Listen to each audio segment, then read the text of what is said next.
Hey everyone, welcome to Muskan teacher tube channel. आज हम करेंगे ऑर्गेनोमेटैलिक केमिस्ट्री या ऑर्गेनोमेटैलिक कॉम्प्लेक्सेस चैप्टर। ये चैप्टर बहुत बड़ा है, इसलिए हम इसे पार्ट्स में करेंगे। आज है पार्ट फर्स्ट, लेक्चर फर्स्ट। सबसे पहले इसमें टॉपिक आता है व्हाट इज़ ऑर्गेनोमेटैलिक कॉम्प्लेक्सेस, कि ऑर्गेनोमेटैलिक कॉम्प्लेक्सेस होता क्या है।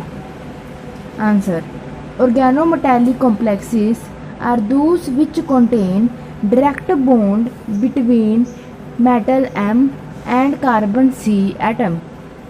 ठीक है, ऑर्गेनोमेटैलिक कॉम्प्लेक्सेस एक ऐसे कॉम्प्लेक्स हैं जिसमें मेटल और कार्बन के बीच में डायरेक्ट बॉन्ड होती है। एग्जांपल, मेटल है M, ट्रांजिशन मेटल लेना है D ब्लॉक वाले, मेटल और कार्बन के बीच डायरेक्ट बॉन्ड होगी।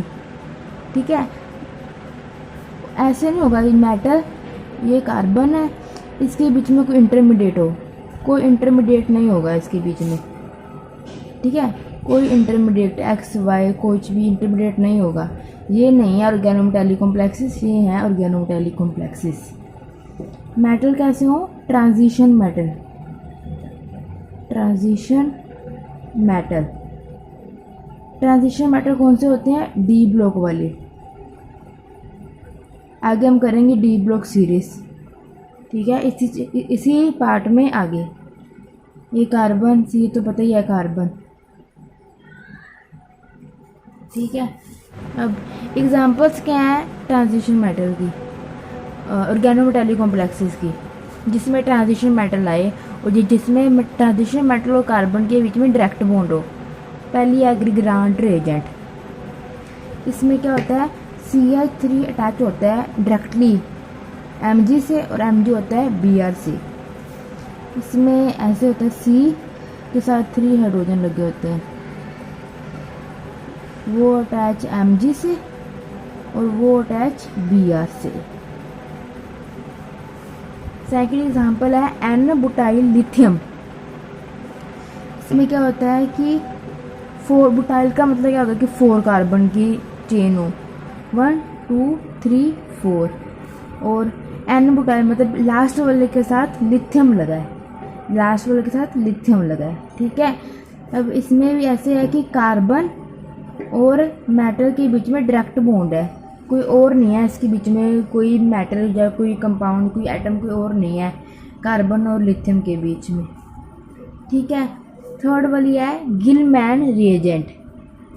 इसका फॉर्मूला क्या है?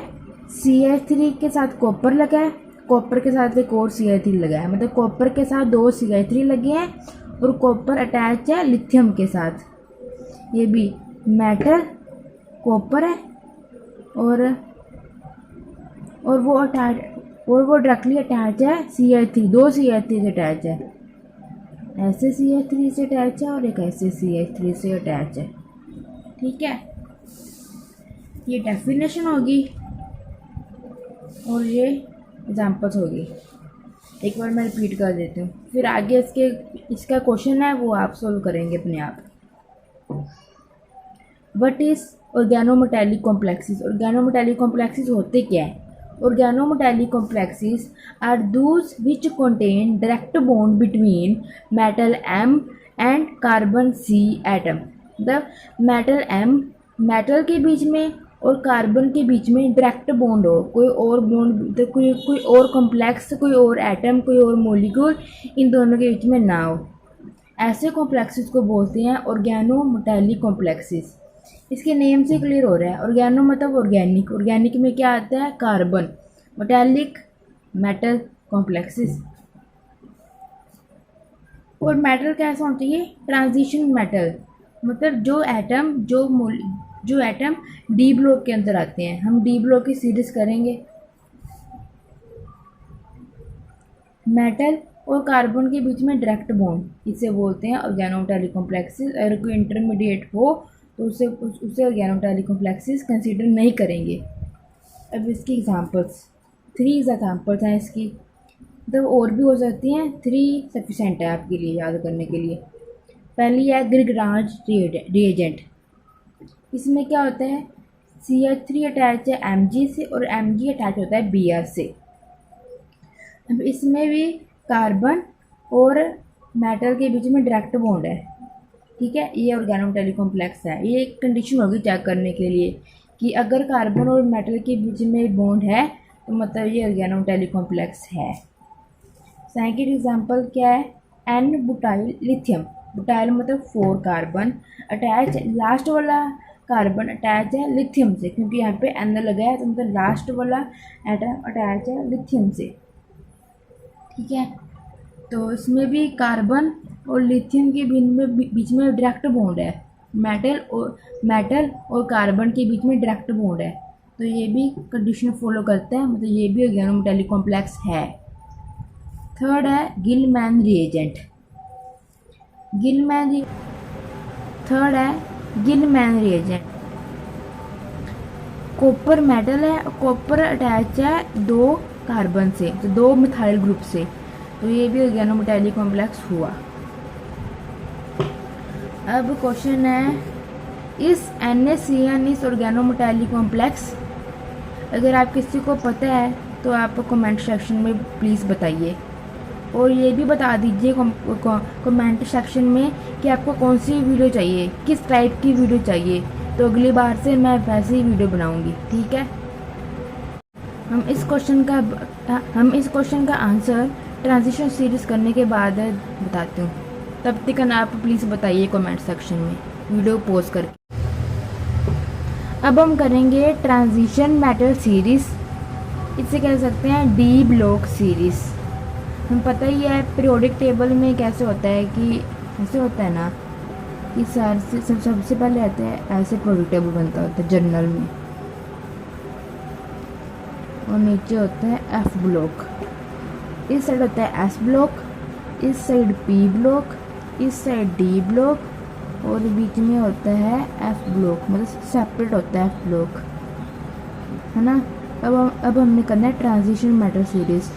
अब डी ब्लॉक सीरीज़ को ट्रांजिशन मेटल सीरीज़ ही क्यों बोलते हैं, इसका रीज़न ये है कि डी ब्लॉक S और P के सेंटर में होता है, इस साइड S इस साइड P, इन दोनों में इंटरमीडिएट होता है, और इसलिए इसे बोलते हैं ट्रांजिशन। मतलब S को डी ब्लॉक से गुजरना पड़ेगा P तक जाने के लिए, तो वो ट्रांजिशन स्टेट होगी ना एक, तो इसे बोलते हैं ट्रांजिशन। ये इसमें सारे मेटल होते हैं, तो ट्रांजिशन मेटल ये सीरीज होती है, सीरीज ऐसे 3 सीरीज होती है ना, 3D 4D और 5D, इसलिए ट्रांजिशन मेटल सीरीज, ठीक है। अब इसमें 3 होती हैं रोज, 3 सीरीज होती हैं, 3D 4D एंड 5D, ठीक है। 3D में कौन से एटॉमिक नंबर आते हैं, 21 से लेके 30 तक, ठीक है। और इसमें मेटल कौन से आते हैं, scandium, titanium, vanadium, chromium, manganese, iron, cobalt, nickel, copper, zinc, ठीक है। 4D में कौन से आते होते हैं, yttrium, zirconium, niobium, molybdenum, ruthenium, technetium, ruthenium, rhodium, platinum, silver, cadmium. और 5D में कौन से आते होते हैं, lutetium, hafnium, tantalum, tungsten, rhenium, osmium, iridium, platinum, gold, mercury, ठीक है। और अब हमने मेन ये चीज़ करनी है, अब इसमें वैलेंस इलेक्ट्रॉन कितने होते हैं, ठीक है। वैसे अगर हम देखें S और P ब्लॉक में जो होते हैं ना वैलेंस इलेक्ट्रॉन, वो होते हैं लास्ट वैलेंस शेल में कितने इलेक्ट्रॉन होते हैं, उसे बोलते हैं वैलेंस इलेक्ट्रॉन।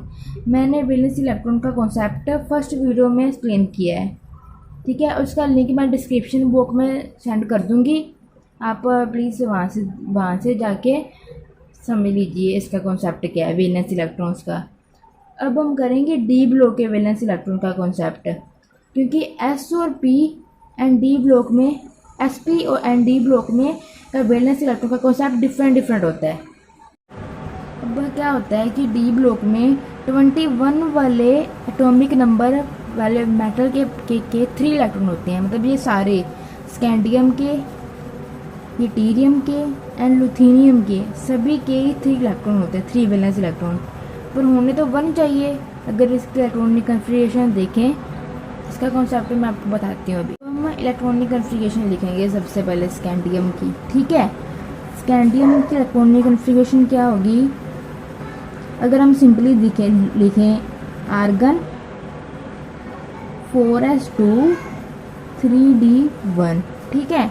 अगर हम इसे एक्सपेंड करके लिखें तो 1s2 2s2 2p6 3s2 3p6 4s2 3d1।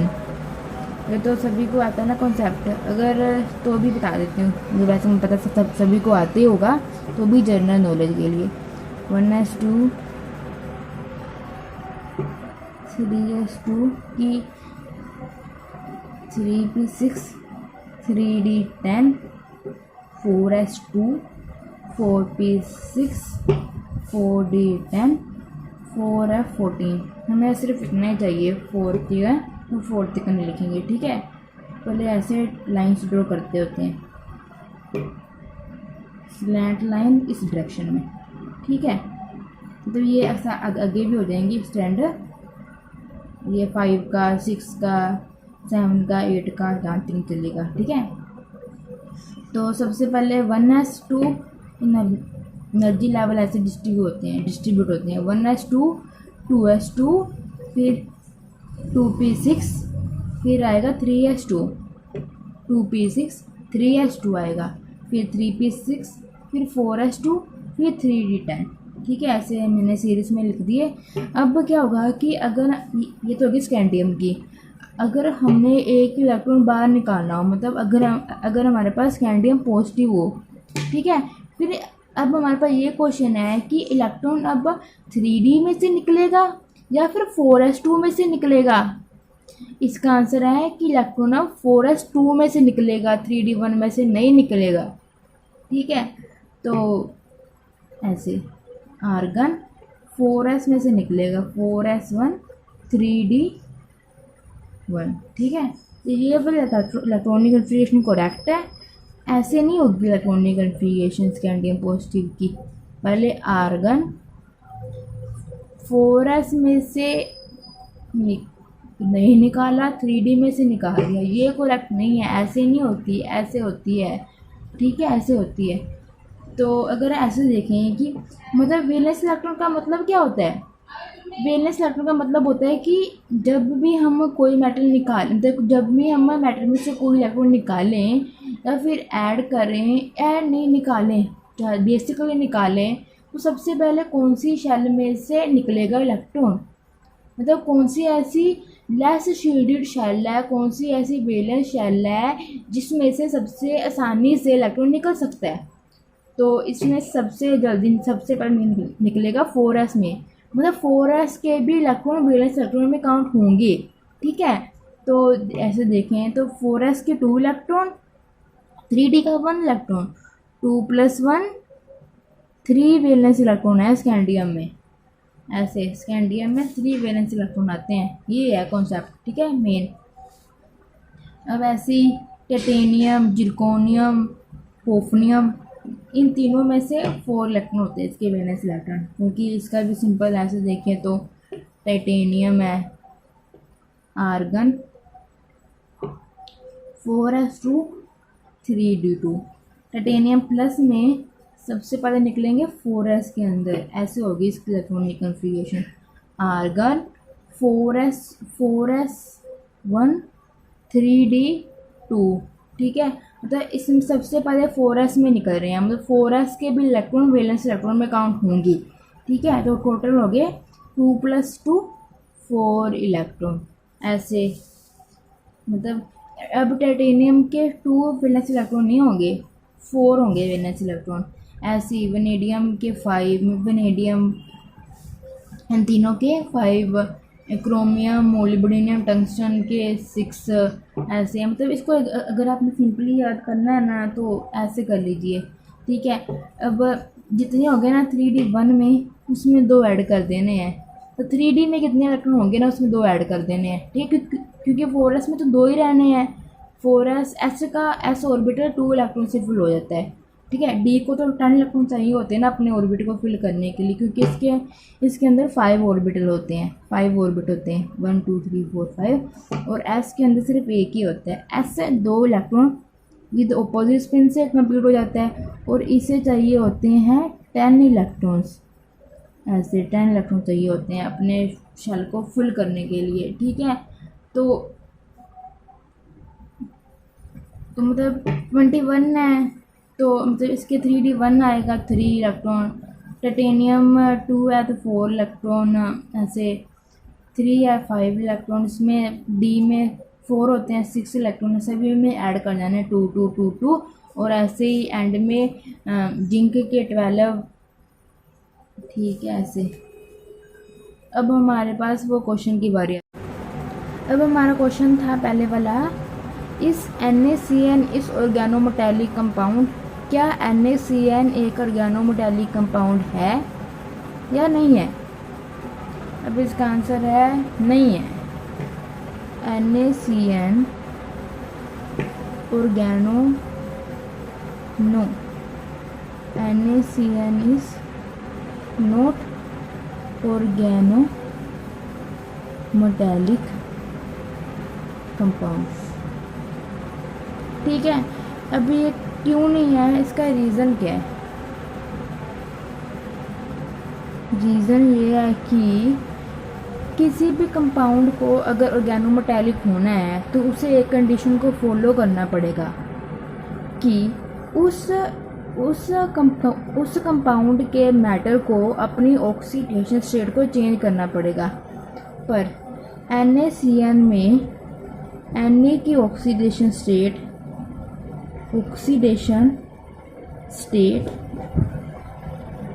Change नहीं होती, ठीक है, चेंज नहीं होती। दैट्स वाई NaCN एक ऑर्गेनोमेटेलिक कंपाउंड नहीं है। NaCN is not an organometallic complex because in the reaction of organometallic compound or complexes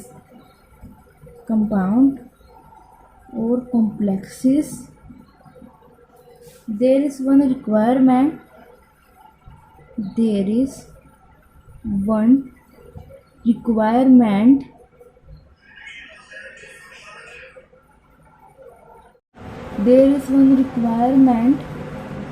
that oxidation state of metal should be change होनी चाहिए, ये रिक्वायरमेंट है। अगर चेंज नहीं होती मतलब वो कंपाउंड ऑर्गेनोमेटेलिक कॉम्प्लेक्स या ऑर्गेनोमेटेलिक कंपाउंड नहीं है। और इस केस में in NaCN the oxidation state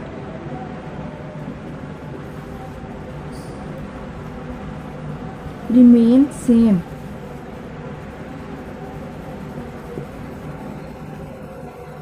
ठीक है। कितनी होती है? +1। NaCN में +1 होती है। Na की कभी ऑक्सीडेशन स्टेट चेंज नहीं होती, +1 ही होती है हमेशा। दैट्स वाई ऑर्गेनोमेटेलिक कंपाउंड नहीं है NaCN। Thanks for watching the video. अगर आपको वीडियो अच्छी लगे तो please like, share and subscribe the video. और अगर आपका किसी भी टॉपिक पे चाहिए लेक्चर तो प्लीज़ आप कमेंट सेक्शन में बताइए। मैं अगली बार पूरी कोशिश करूँगी कि आपके टॉपिक को कवर कर सकूँ।